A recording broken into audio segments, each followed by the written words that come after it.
The Patriot missile, which is the workhorse for American defenses, they only produce about 600 a year. Yeah. That's 50 a month.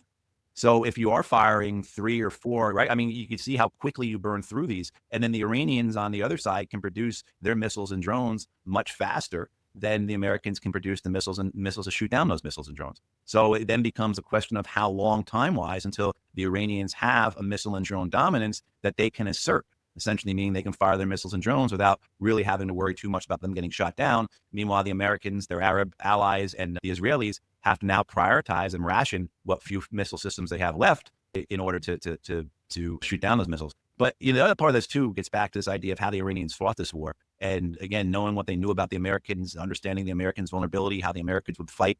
And you saw how the Israelis, the Iranians struck at American radars, struck at command and control systems. People have probably seen the videos of these $20,000 drones, if they even cost that much, destroying $1 billion American radar systems, right? I mean, so that has a number of impacts, but certainly the idea of starting to shrink the surveillance that the Americans, the Arabs, and the Israelis have in terms of being able to understand the Iranian attacks.